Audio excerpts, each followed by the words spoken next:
मित्रों, जो भी प्राणी इस पृथ्वी पर जन्म लेता है उसकी मृत्यु भी होती है। मृत्यु इस जीवन का अटल सत्य है। शास्त्रों में कहा गया है कि व्यक्ति अपने अच्छे और बुरे कर्मों के अनुसार मृत्यु के पश्चात स्वर्ग और नरक लोक में जाता है। कहा जाता है कि अच्छे कर्म करने वाले को स्वर्ग की प्राप्ति होती है, तो बुरे कर्म करने वाला इस लोक के बाद भी नरक की यातनाएं भोगता है। मनुष्य के अच्छे कर्म ही उसके लिए मोक्ष के द्वार खोलते हैं।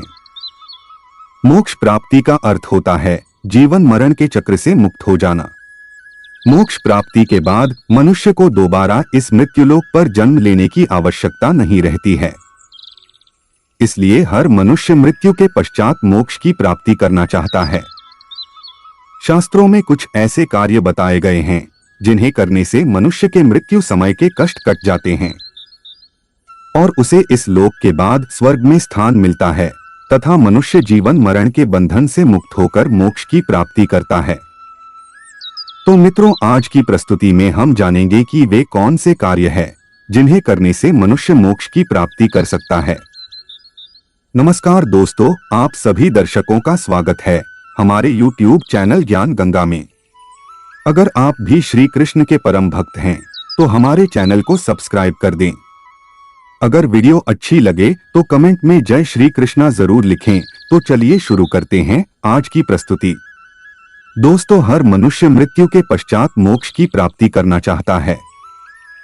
शास्त्रों में कुछ ऐसे कार्य बताए गए हैं जिन्हें करके मनुष्य जीवन मरण के बंधन से मुक्त होकर मोक्ष की प्राप्ति कर सकता है। पहला कार्य है एकादशी का व्रत। हिंदू सनातन धर्म में एकादशी के व्रत को सभी व्रतों में श्रेष्ठ बताया है।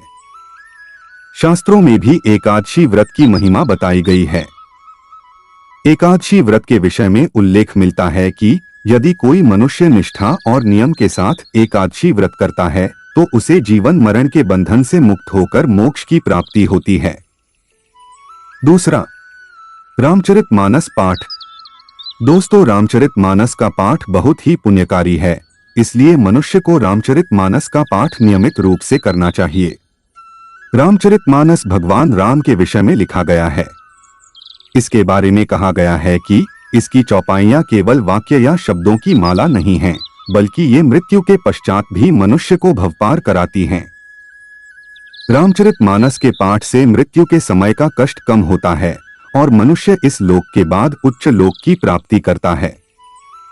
तीसरा कार्य है भक्ति का मार्ग। दोस्तों, भक्ति का मार्ग मनुष्य के लिए मोक्ष की प्राप्ति के द्वार खोलता है, परंतु भक्ति पूर्ण लगन से होनी चाहिए। भक्त पूरी तरह से स्वयं को भगवान की शरण में सौंप दे और सांसारिक बातों से कोई मोह न रखें। लेकिन यह मार्ग अत्यंत कठिन होता है।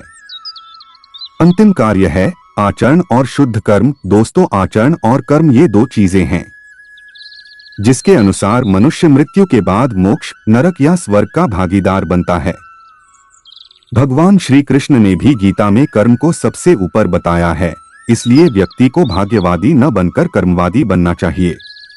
अच्छा और सात्विक आचरण एवं अच्छे कर्मों के द्वारा ही व्यक्ति इस जन्म मरण के बंधन से मुक्त हो जाता है। गीता में भगवान कृष्ण ने 20 आचरणों के बारे में बताया है, अतः आप गीता का पाठ करके इस मार्ग पर चल सकते हैं। आशा है आपको हमारी वीडियो अच्छी लगी होगी। अगर आपको हमारी वीडियो अच्छी लगी हो तो इसे शेयर जरूर करें। ऐसी ही अन्य वीडियो देखने के लिए जुड़े रहें हमारे YouTube चैनल ज्ञान गंगा के साथ। जय जय श्री राधे।